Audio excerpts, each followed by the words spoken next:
దేవుని మహాకృప చేత మరలా ఈ దినం సంవత్సరము చివరి మాసం అనగా డిసెంబర్ నెలలో కూడా రెండవ ప్రభువు దినములో దేవుడు మనలను ప్రవేశపెట్టాడు. దేవుని కృప, దేవుని ఉన్నతమైన ప్రేమ, దేవుడు దినము కూడా మనకు ఆయన ఊపిరి పోస్తూ దినము కూడా మనకు తోడుగా ఉంటూ ఆయన మన జీవితాల్లో చేసుకున్నటువంటి కార్యములు ఎంతో గొప్పవి. ఎందుకనగా మన దేవుడు గొప్పవాడు. మన దేవుడు ఎలాంటి వాడంటే గొప్పవాడు, అందరికంటే గొప్పవాడు. గొప్పవాడు కనుకనే ఏమన్నాడంటే ఆకాశమున సింహాసనము, భూమి నా పాదపీఠం. ఆకాశమంతా ఆయన సింహాసనం. అందుకని మతేశ్వర మీరు ఏమి ఒట్టు పెట్టుకున్నవారు, ఆకాశము తోడవి కానీ భూమి తోడవి కానీ మీరు ఒట్టు పెట్టుకున్నవారు. ఎందుకంటే ఆకాశము ఆయన సింహాసనము, భూమి ఆయన పాదపీఠం కనుక మీరు ఏమి కూడా ఒట్టు పెట్టుకునవద్దు. మన మాటలు అవునంటే అవును, కాదంటే కాదు, ఇంతే. అందువరకు మన దేవుడు గొప్పవాడు. మన దేవుడు ఎంత గొప్పవాడంటే ఇక మనము వర్ణించాలంటే మన నాలుక చాలదు. ఆయన ప్రేమ కూడా గొప్పదే. అన్నీ కూడా ఆయన గొప్పవాడు.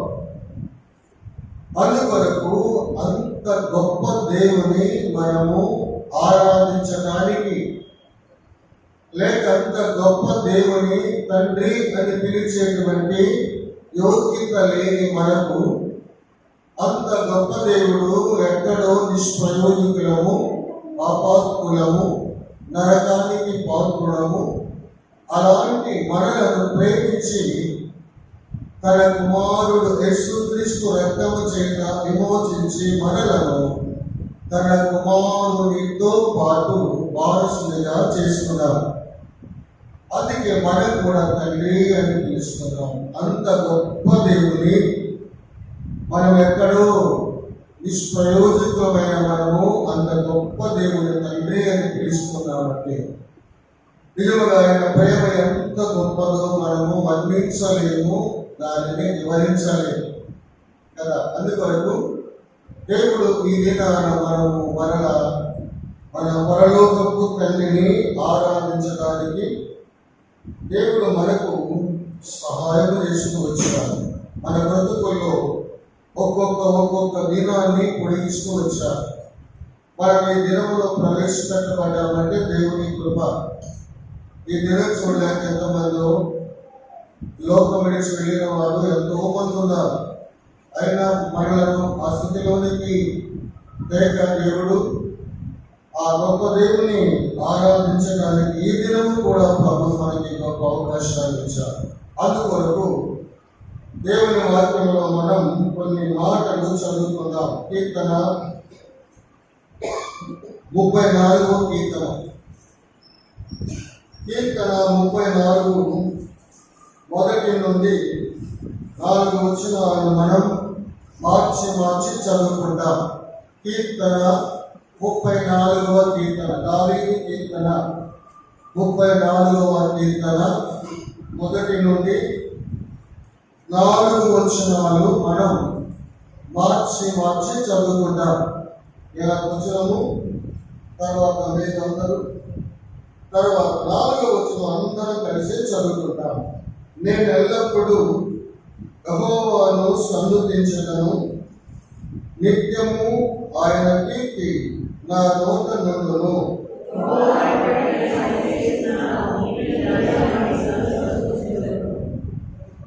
నాతో కూడి యెహోవాను ఘనపరచుడి, మనం ఏకముగా కూడి ఆయన నామమును గొప్ప చేయుదము.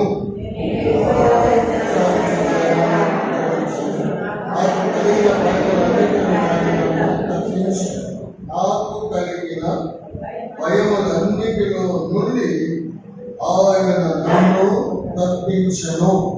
చిన్న ప్రార్థన చేసుకున్న ప్రభువా, మీకు వందనాలు తండ్రి, స్తోత్రములు.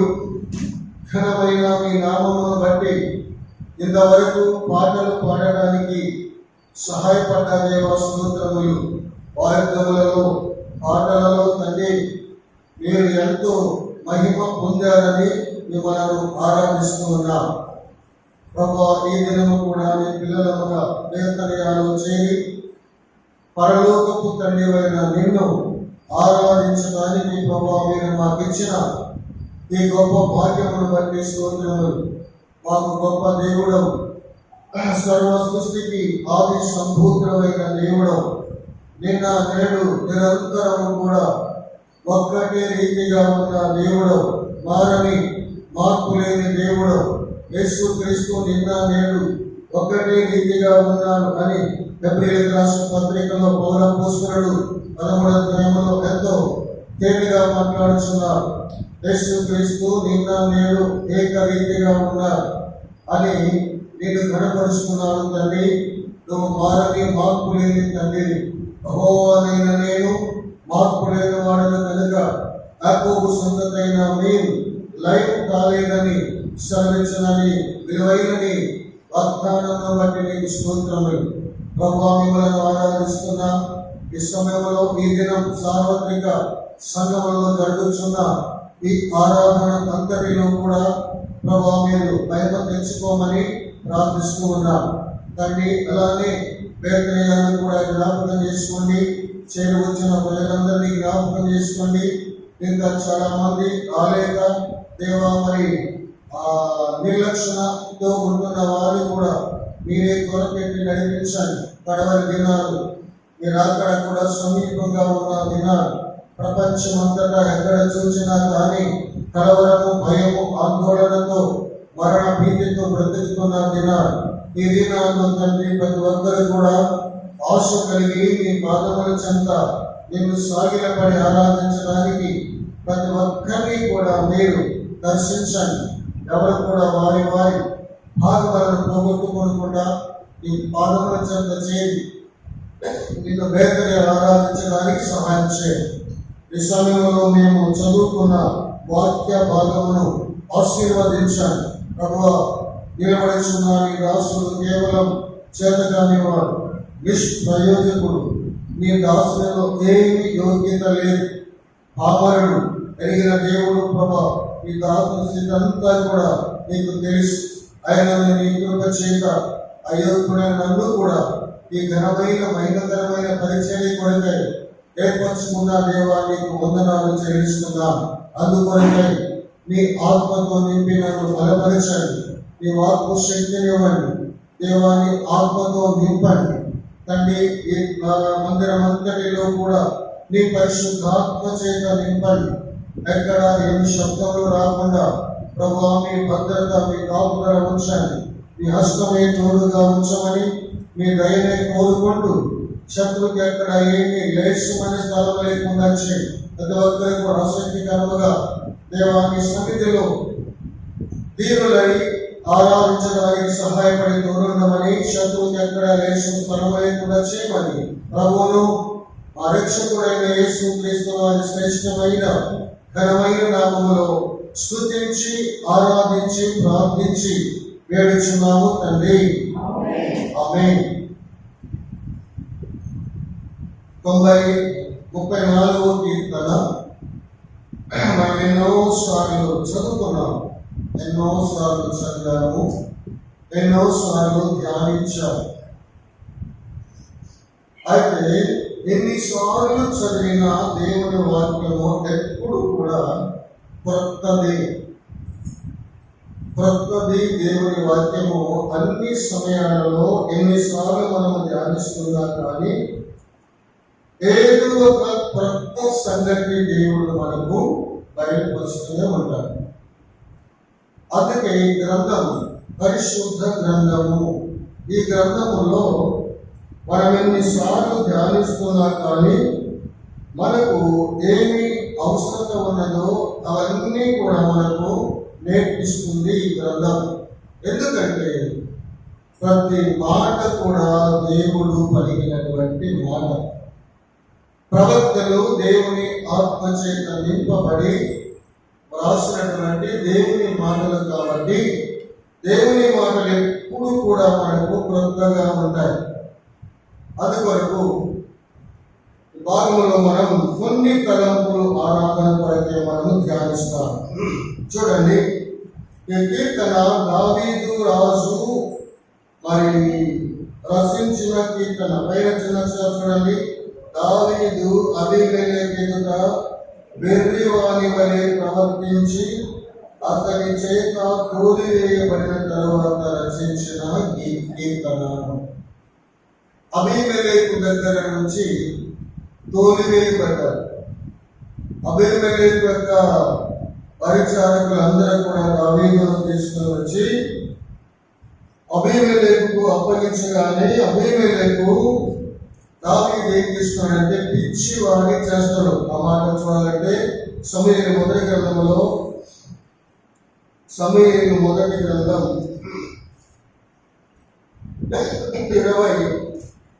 21వ అధ్యాయంలో మనం చూస్తాం. చూడండి, సౌలును దావీదు గొలియాతును చంపిన తర్వాత ఫిలిష్తీయులు ఈయనను తీసుకొని వచ్చారు. రాజు దగ్గర తీసుకొని వచ్చినట్టున్నారు. 12వ వచనం, దావీదు ఈ మాటలు తన మనస్సులో ఉంచుకొని గాతు రాజైన ఆకీషునకు బహు భయపడ్డారు.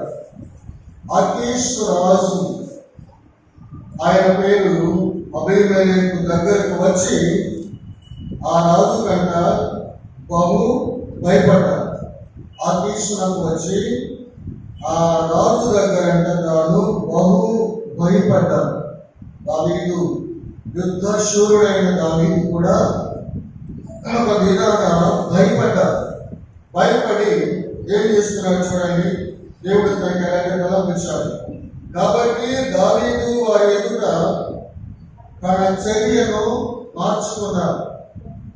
తన చర్యనంటే తన అలవాటును మార్చుకున్నాడు. యుద్ధశూరుడైన దావీదు గొలియాతును హతమార్చాడు, ఎలుగుబంటును చీల్చివేశాడు, సింహమును చీల్చివేశాడు, అనేక శత్రు సమూహాన్ని జయించినటువంటి దావీదు గారు ఇప్పుడు ఎలా ఉన్నాడంటే తన చర్యలను మార్చుకున్నాడు. ఒకవేళ దేవుడే ఆ తలంపించాడేమో తనకు.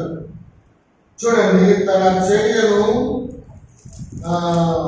కాబట్టి దావీదు ఎదుట తన చర్యను మార్చుకొని వెర్రివాని వలె నటించుచు ద్వారపు తలుపుల మీద గీతలు గీయచు భూమి తన గడ్డం మీదికి కారణించుచుండెను. వారు అతన్ని పట్టుకొని పోగా అతడు పిచ్చి చేష్టలు చేయొచ్చు వచ్చాను. కావున ఆకీషు రాజు, మీరు చూచితిరి కదా, దీనికి పిచ్చి పట్టింది, నా యొద్దకు నేను ఎందుకు తీసుకుని వచ్చాను? ఈ పిచ్చి చేష్టలు చేయ వారితో నాకేమి పని? నా సన్నిధిలో ఎవరు ఉండకూడదంట? పిచ్చి వాళ్ళు ఉండకూడదు. కాబట్టి ఈ వ్యక్తిని పంపించండి అని ఆకీషు రాజు దావీదును వారి దగ్గర నుండి పంపించి వేశారు. ఏమి అపాయం లేకుండా, తను ఏమి కూడా హాని కలగకుండా దేవుడు తనకు ఒకవేళ తలంపు ఇచ్చాడేమో ఆ తలంపును బట్టి తాను ఆకీషు రాజు దగ్గర నుండి బయటకు వచ్చిన తర్వాత ఈ కీర్తన రాశారు. 34వ కీర్తన ఆ సందర్భంలో రాసినటువంటి కీర్తన. అందుకే పైన చిన్న ఏముందంటే, దావీదు అబీమెలెకు ఎదుట వెర్రివాని వలె ప్రవర్తించి అతని చేత తోలివేయబడిన తర్వాత రచించిన కీర్తన. అర్థమైంది కదా? ఆ సందర్భంలో ఈ కీర్తన రాశాడు దావీదు. అందుకొరకు మనం ఈ కీర్తన చదువుతున్నాం. ఏమంటున్నాడంటే, నేనెల్లప్పుడు యెహోవాను సన్నుతించెదను, తర్వాత నిత్యము ఆయన కీర్తి నా నోట నుండును. తాను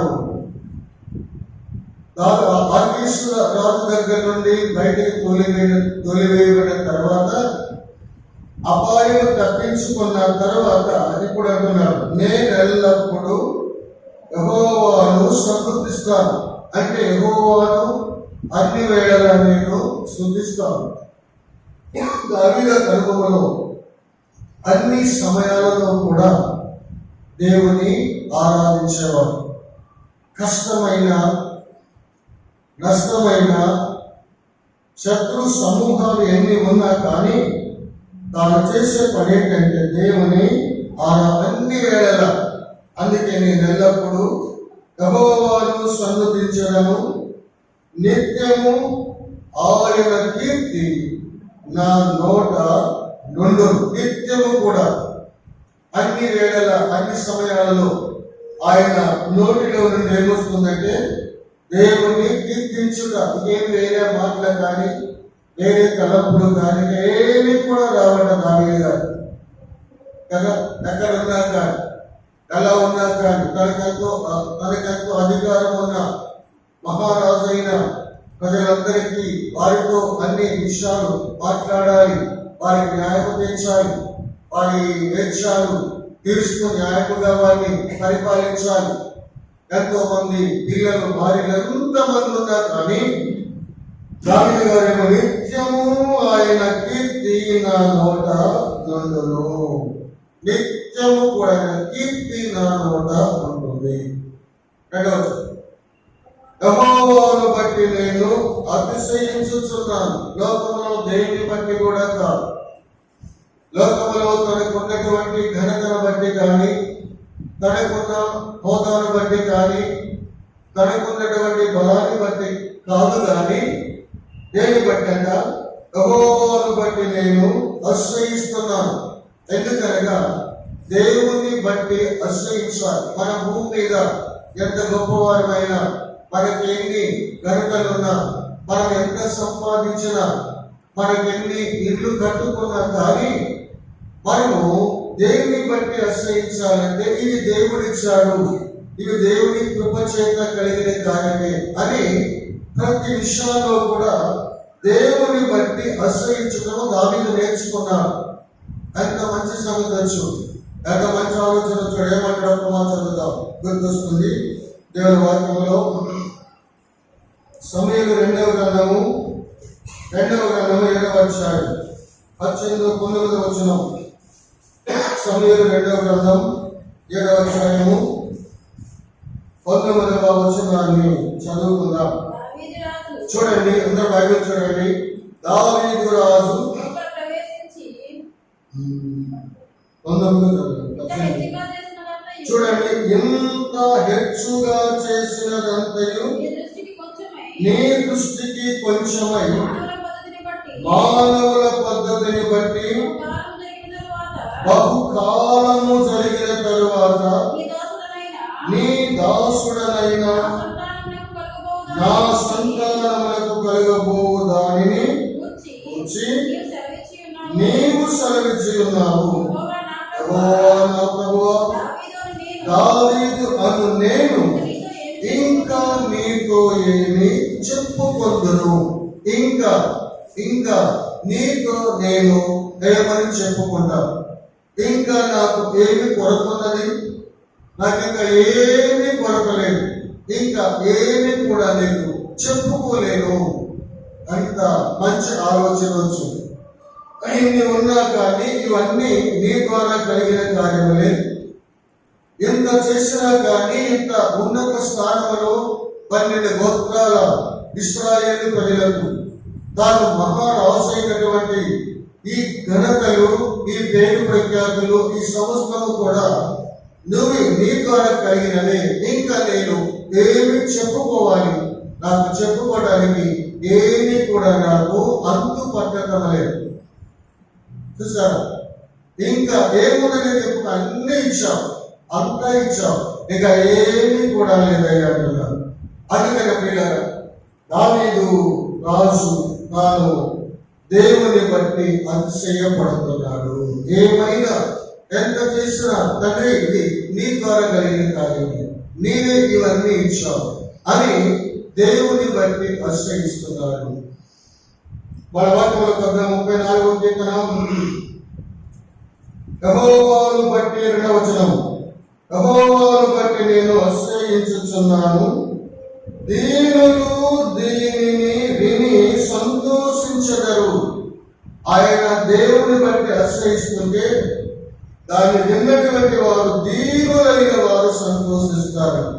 అలాంటి వారు దీనులైన వారు, దీన మనస్సు కలిగిన వారు కదా, దీనులైన వారంట ఇది విని సంతోషిస్తారంటే దీనత్వం లేని వారికి అర్థం కాదు.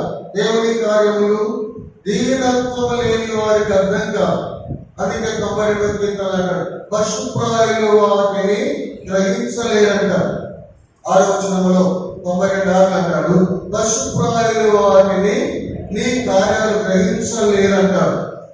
అందుకొరకే ఇక్కడ అంటున్నాడు కదా, దీనులు దానిని విని సంతోషిస్తారు. నిజమే, చూడు దావీదు గారు ఎంత గొప్ప ఘనతగా దేవుడు రచించాడు. ఎక్కడో అరణ్యములో గొర్రెలు కాచుకుంటూ రాత్రి పగలు ఎండకు వాడకు తడిచి క్రూర మృగాల మధ్యలో విషసర్పాల మధ్యలో తాను ఎంత ప్రాణభీతితో తాను తిరిగినటువంటి దావీదు ఇప్పుడు ఎక్కడున్నాడంటే, ఎంత సింహాసనం మీద ఉన్నాడంటే నిజంగా ఇదంతా దేవుడు చేసిన కార్యమే కాబట్టి ఆయన తెలియజేస్తున్నాడు. కాబట్టి దేవుడు మనకలాంటి కార్యం చేస్తారనంట, దీనులైన వారు వినేం చేస్తారంట, వారు సంతోషిస్తారు అంటున్నారు.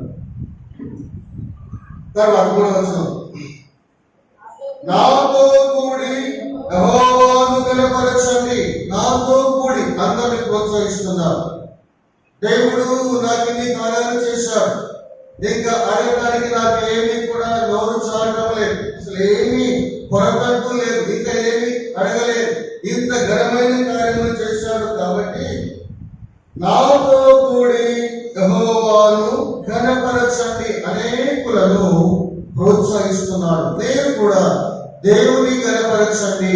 గొప్ప దేవుడు మన దేవుడు, ఉన్నతమైన వాడు మన దేవుడు, ఘనమైన కార్యములు చేసేవాడు అని మీరు కూడి ఏం చేయమంటున్నాడు, మీరు కూడి యెహోవాను ఘనపరచుడి. తర్వాత మనం ఏకముగా కూడి ఆయన నామమును గొప్ప చేయుదుము. మీరు నేను అందరం కలిసి ఆయన నామమును ఏం చేయాలంట, గొప్ప చేయాలి. ఎందుకంటే నా దేవుడు గొప్పవాడు, ఆయన కార్యములు ఎంతో గొప్పవి అని దావీదు తాను గ్రహించి, ఆ సత్యాన్ని గ్రహించి తెలుసుకొని అనుభవిస్తూ ఈ మాట ఏమంటున్నాడంటే, మనము ఏకముగా కూడి ఆయన నామమును గొప్ప చేయుదుము. ఆయన నామము గొప్పది. యెహోవా అంటే అర్థం ఏంటి? ఉన్నవాడు, అనువాడు, అన్ని వేళలా ఉన్నవాడు, అన్ని సమయాల్లో ఉన్నవాడు, నిరంతరము కూడా జీవించువాడు, నిత్యము ఉండేవాడు, మార్పు లేనివాడు. అందుకొరకు ఏమంటున్నాడంటే, మనము ఏకముగా కూడి ఆయన నామమును గొప్ప చేయుదుము. 4వ వచనం ఆయన చదివాను, నేను యెహోవా యొద్ద విచారణ చేయగా. ఎందుకు ఇలా నేను మీకు అందరికీ చెప్తున్నానంటే, ఎందుకు నేను మిమ్మల్ని అందరినీ ప్రోత్సహిస్తున్నానంటే, ఆయన చేసిన కార్యం 4వ వచనంలో మాట్లాడుతున్నాను. ఆయన ఏం చేశాడు, ఎందుకు ఆయనను అన్ని వేళల అన్ని సమయాలలో నిత్యం ఆయన కీర్తి నా నోట ఎందుకు ఉంటుందో, మిమ్మల్ని కూడా ఎందుకు ప్రోత్సహిస్తున్నాను, ఎందుకు మనమంతా కలిసి గొప్ప దేవుని కూడి కొనియాడదామని అనుకుంటాను అంటే ఆయన చేసిన కార్యం ఏంటి అని 4వ వచనంలో అప్పుడు తెలియజేస్తున్నాను. చూడండి 4వ వచనం, నేను యెహోవా యొద్ద విచారణ చేయగా ఆయన నాకు ఉత్తరం ఇచ్చెను. నేను యెహోవా యొద్ద బైబిల్ అందరూ సరిగా కూర్చోండి, నా వైపు చూడండి. వాక్యం వినేటప్పుడు మనిషి ఇక్కడ మనసు అక్కడ ఉండకూడదు, అర్థం కాదు వాక్యం కదా. మనిషి ఇక్కడ మనసు ఎక్కడ, అసలు ఇక్కడ ఉన్నారా? మనిషి ఉంటున్న మనసు ఎక్కడిపోతుందో, ఎందుకంటే మనకి ఇక్కడ అర్థమైంది. ఎవరు వింటున్నారా, ఎవరు వింటలేదా, ఎవరు అనాలోచన ఉన్నారా, ఎవరి ఆలోచన కూడా చెప్తాను నేను, కానీ చెప్పం. అందుకొరకు దేవుని వాక్యము అప్పుడు వినాలి, చూడాలి, అప్పుడు దేవుడు మాట్లాడతారు. అందుకొరకు అంటున్నారు చూడండి, నేను యెహోవా యొద్ద విచారణ చేయగా ఆయన నాకు ఉత్తరం ఇచ్చాడు. అంటే మన దేవుడు వెంటనే ఉత్తరం జవాబిస్తాడు. విచారణ చేసుకుంటాడు. ఒకవేళ అయ్యా నేను అపాయంలో చిక్కుకున్నాను, ఏంటి నా పరిస్థితి తండ్రి అని 21వ అధ్యాయం సమూయేలు గ్రంథంలో అబీమెలెకు దగ్గర ఒకవేళ తాను ప్రార్థించాడు, అందుకే తనకు ఒక తలపై ఇచ్చాడు, పిచ్చివారి చేస్తున్న చెయ్యి, గోడల మీద గీతలకి, తలుపుల మీద గీతలకి, నీ ఉండి గడ్డం మీదగా నచ్చుకో, పిచ్చివాడి వల్ల అయిపో. దేవుడు ఒకవేళ తలంపించాడేమో, నేను ధ్యానిస్తుంటే ఆలోచనకు వస్తాను. ఏమిటా ఉత్తరం అంటే 21వ అధ్యాయంలో తన అబీమెలెకు దగ్గర ప్రార్థించి ఉంటాడు. ఎందుకంటే దావీదు అన్ని వేళలా ప్రార్థన చేస్తాడు. అక్కడ ప్రార్థించగానే ఒకవేళ దేవుడు తలంపించాడేమో, పిచ్చి వారి వల్లే పిచ్చి చేష్టలు చెయ్యి, ఈ అబ్బాయిని తప్పించుకుంటాం అని ఒకవేళ దేవుడు ఉత్తరమిచ్చాడేమో, వెంటనే తన చర్యను మార్చుకున్నాడు.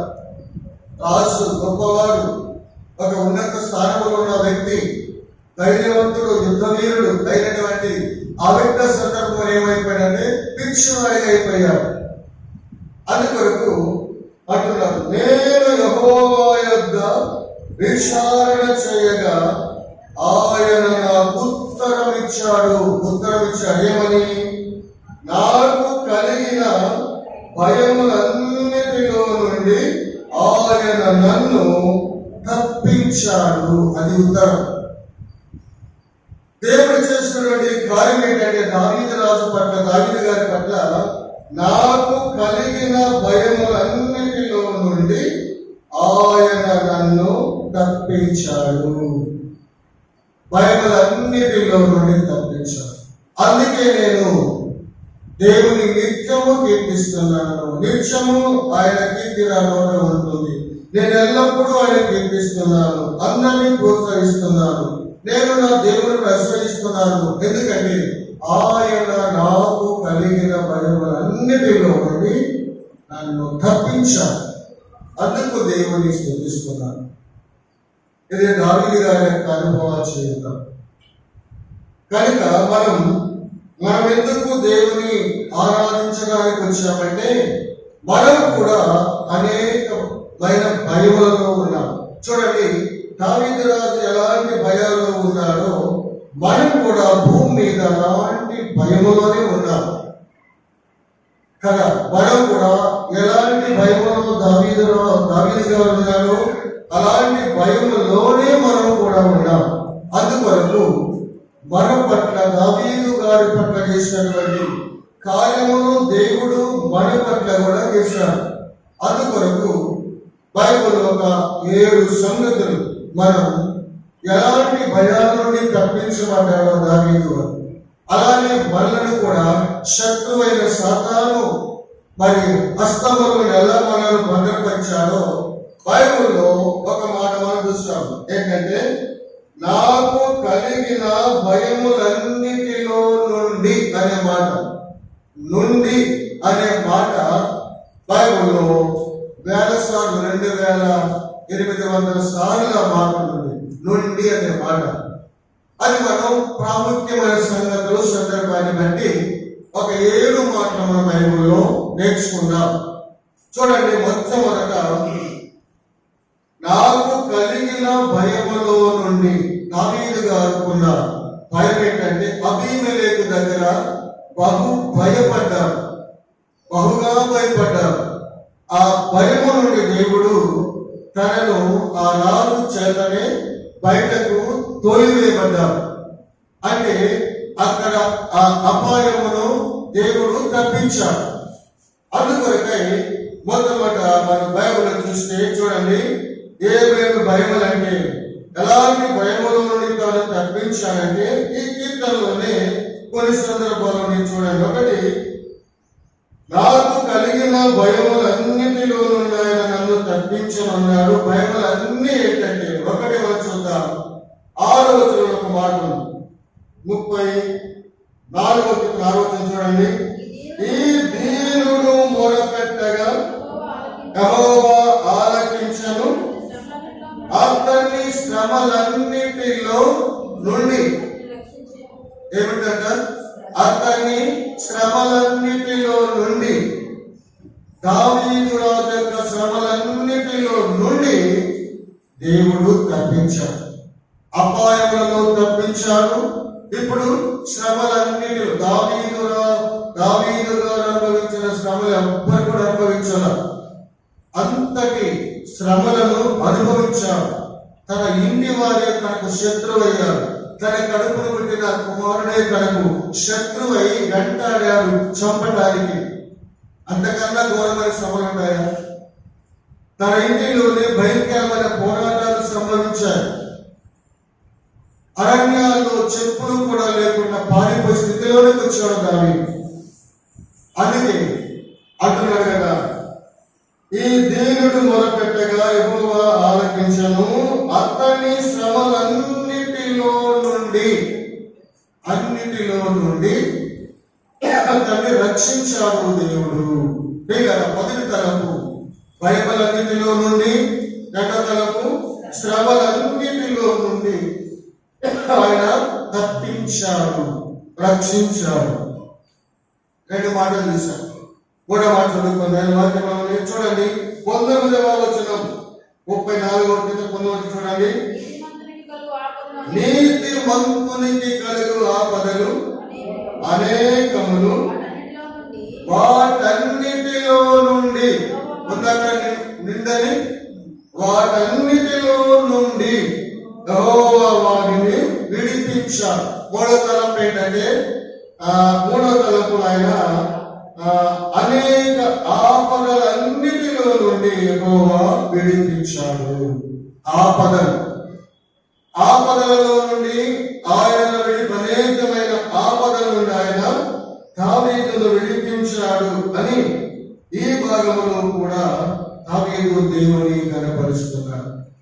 మీరు 3వ తలం 4వ చూడండి. బైబిల్లో 4వ మాట మనం చూస్తే బైబిల్లో 35వ కీర్తన 10వ వచనంలో మనం చూస్తే, ఆయన బలము గల వారి చేతులు. చదవండి అన్నమాట.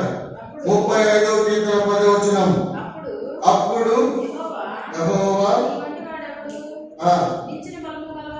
చూడండి, మన మాట్లాడుదాం.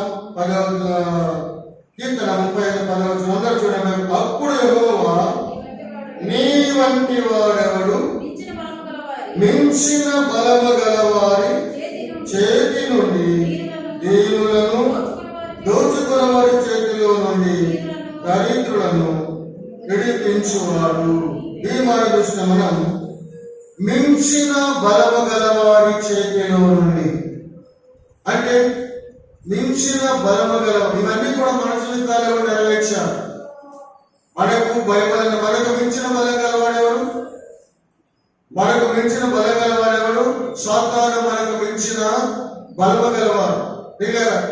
మనల్ని కూడా దేవుడు మనకు మించిన బలము గలవారి చేతిలో నుండి మనల్ని కూడా తప్పించాడు. శత్రు యొక్క కబంధ హస్తాల్లో బంధించబడ్డారు. మనకంటే బలవంతుడు ఎవరైనా సాతానుడు మనకంటే బలం కలిగిన వాడు. అందుకని ఎబ్రీ పత్రికలో అంటారు, 2వ అధ్యాయము 14వ వచనంలో చదువుకున్నాం. ఎబ్రీ రాసిన పత్రిక 2వ అధ్యాయము 14, 15 కలిసి ఉన్నాయి. చదువుకుందాం. కాబట్టి ఆ పిల్లలు రక్త మాంసములు గలవారైనందున ఆ ప్రకారమే మరణం యొక్క బలం గలవాడండి.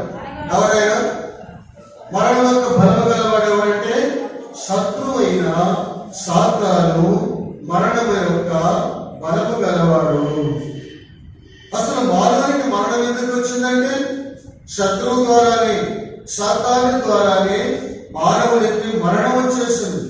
మోసం చేసింది శత్రువైన సాతానుడు. మోసం చేసి దేవుడు ఏమైతే చెప్పాడో దాన్ని చేయమని పురికొల్పాడు, మానవుడు చేశాడు ఆరంభంలో. అందుకొరకు ఆ పాపమే మరణాన్ని తెచ్చింది.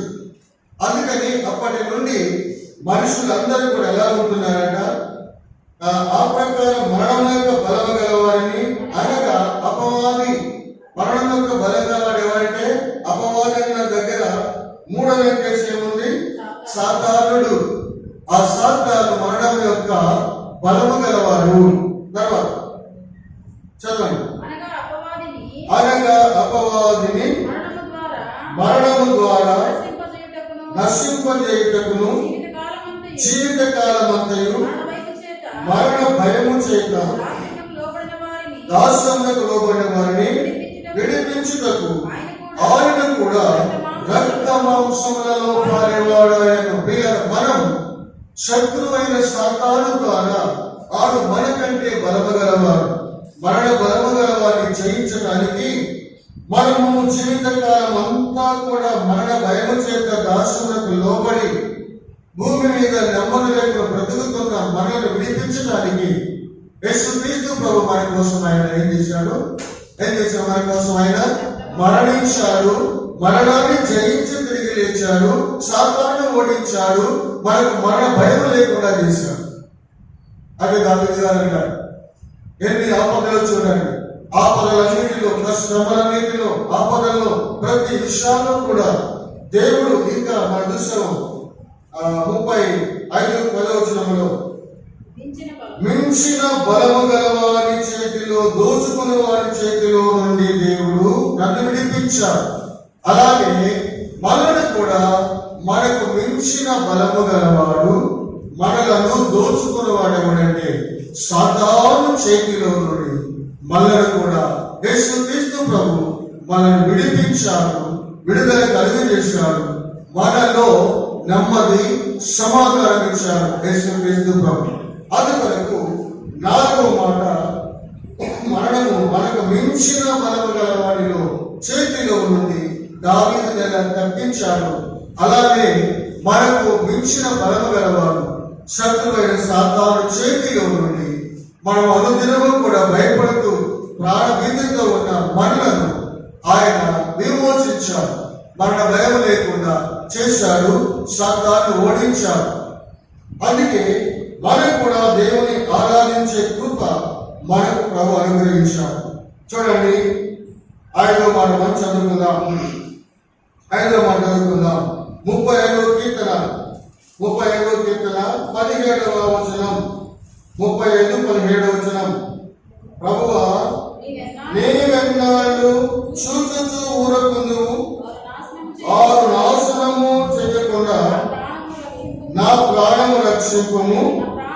చూడండి అందరూ, నా ప్రాణమును సింహముల నోట నుండి విడిపించావు. 5వ మాటలో సింహముల నోట నుండి విడిపించావు. చూసారా? 5వ మాటలో సింహముల నోట నుండి, ప్రతి మాటలో కూడా నుండి అనేటువంటి అక్షరాలే పలుకుతున్నాయి. ఎందుకంటే మొదటి ఆరంభంలో ఆపదలన్నిటిలో నుండి అంటాడు, అలానే శ్రమలలో నుండి, తర్వాత ఆ భయములో నుండి, ఆపదలో నుండి, మించిన బలము గలవారి చేతులలో నుండి, దోచుకున్న వారి చేతుల నుండి, అన్ని నుండి అనే మాటే మనకు కనిపిస్తుంది. చూడండి ఇక్కడ ఏమన్నాడు? సింహముల నోట నుండి. సింహమనగా సాతానుడు, సింహమనగా వాడు గర్జించే సింహం, వాడు వెతుకుతూ ఉండే సింహం. కాబట్టి అలాంటి సింహము నోట నుండి తప్పించావు. అందుకే దావీదు కూడా అరణ్యములో గొర్రె పిల్లను ఒక సింహము పట్టుకొని పోతుంటే దాన్ని వెంటబడి దాన్ని చూరు పట్టుకొని దాన్ని చంపి చీల్చివేసి ఆ గొర్రె పిల్లను విడిపించాడు దావీదు. మొదటి సమయంలో చెప్తాడు కాదు, అలా చేశాను నేను. అందుకే ఈ భాగంలో అంటున్నాడు కదా, నా ప్రాణమును సింహముల నోట నుండి విడిపించావు నాకు. అందువరకే నేను నిన్ను స్తుతిస్తున్నాను. అందుకే ఎల్లప్పుడూ నేను నిన్ను కీర్తిస్తున్నాను. నేనే కాదు, అందరినీ కూడా ప్రోత్సహిస్తూ మనం అందరం కూడి దేవుని కీర్తిస్తారు అంటున్నారు. వీళ్ళ ఈ దిన నా మనలో కూడా ఏమంటున్నారు దావీదు గారు? ప్రోత్సహిస్తున్నారు. ఇదిగో నన్ను నాకు ఇలాంటి అద్భుతమైన కార్యాలు చేశాడు. ఆపదలన్నిటి నుండి, శ్రమలన్నిటి నుండి, సింహము నోటం నుండి, ఇంకా నాకంటే బలమగల వారి చేతిలో నుండి, దోచుకున్న వారి చేతిలో నన్ను విడిపించాడు. అందుకే నేను నిత్యము కూడా ఆయన కీర్తి నా నోట ఉంటుంది. ఇక నాకు ఎవరు సహాయం చేయలేరు. నా అన్నదమ్ములు కానీ, తల్లి కానీ, చివరికి తన మామ కూడా వెంటబడ్డాడు చంపడానికి. పలుమారు తన భార్య కూడా తనను పంపించే స్థితిలో ఉంది. ఎవరికి కూడా నాకు ఆదరించి ప్రేమించిన వారు లేదు. కానీ ఎవరంటే అన్నిటిలో నుండి నా దేవుడే నాకు అన్ని నుండి తప్పించాడు కాబట్టి నేను ఆయన బట్టి ఆశ్రయిస్తాను అంటున్నాను. అందుకొరకు ఎన్నో మాట మనం చూస్తుంది. ఎన్నో మాట 5 మొదటి మాట ఏంటంటే ఆపదలలో నుండి, అన్నిటిలో నుండి, తర్వాత శ్రమలన్నిటిలో నుండి, తర్వాత ఆపదలలో నుండి అంటే నీతిమంతులుగా ఆపదలో నుండి, తర్వాత ఆ బలమునకు మించిన బలము గల వారి చేతిలో నుండి, తర్వాత అక్కడ దోచుకున్న వారి చేతిలో నుండి, తర్వాత సింహముల నోట నుండి నన్ను విడిపించాడు. అందుకే నేను నిన్ను స్తుతిస్తున్నాను. 6వ చదువుకున్నా 37వ కీర్తన 37వ కీర్తన 40వ వచనాన్ని చదువుకుందా. 37వ కీర్తన 40వ వచనం చూడండి. 40వ వచనాన్ని అందరూ ఆయన భక్తిహీనుల చేతిలో నుండి వారిని విడిపించి రక్షించును. 37:40 యెహోవా వారికి సహాయుడై వారిని రక్షించును. వారు యెహోవాను శరణొచ్చి ఉన్నారు కనుక ఆయన భక్తిహీనుల చేతిలో నుండి వారిని రక్షించాడు. అంటే ఆరోపణం ఏంటంటే ఆయన భక్తిహీనుల చేతిలో నుండి కూడా తప్పించాడు. చేతిలో నుండి ఎంతో మంది దావీదుని హేళన చేసిన వారు ఉన్నారు. ఆయనను కానీ అలాంటి భక్తిహీనులైన వారి చేతులు ఇదంతా ఖాళీ కదా. ఎందుకు అక్కడే ఇప్పుడు కూర్చుంటారు? ఇంత ఖాళీ ఉండదు కదా. దగ్గర వద్దంటే దగ్గర కూర్చుంటారు. ఎందుకు ఖాళీ లేదా? ఇంత ఖాళీ ఉంది కదా. దూరంగా ఉండండి, దగ్గరకు వస్తారు. మాస్కులు పెట్టమని మాస్కులు పెట్టుకోరు.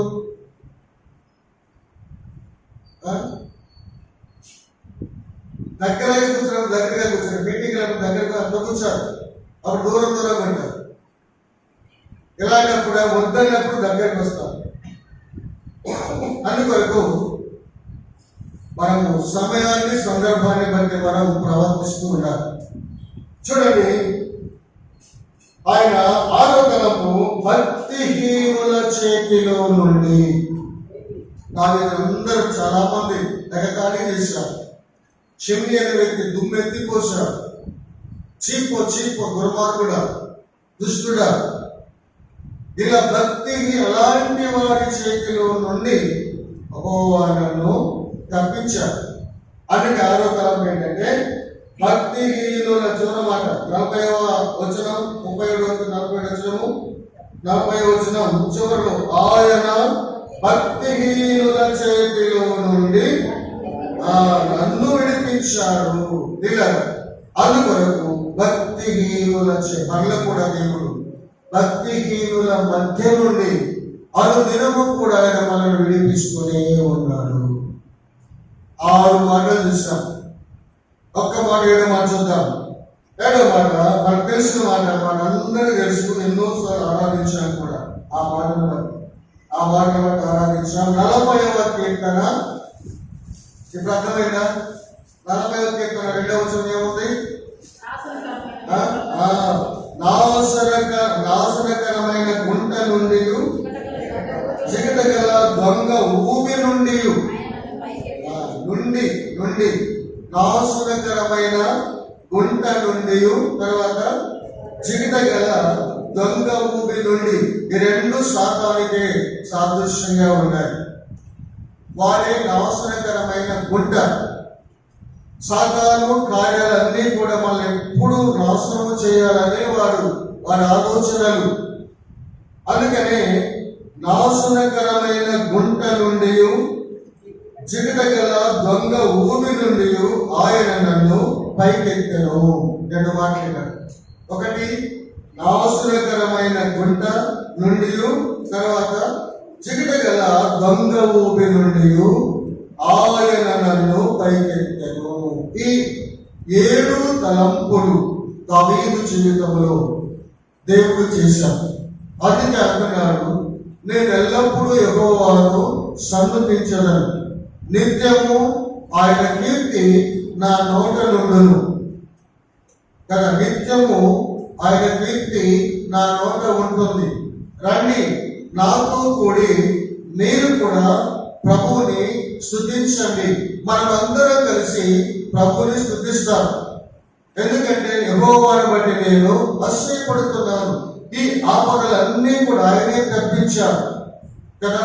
ఈ ఆపదలన్నీ కూడా ఆయనే నాకు తప్పిస్తూ వచ్చాడు.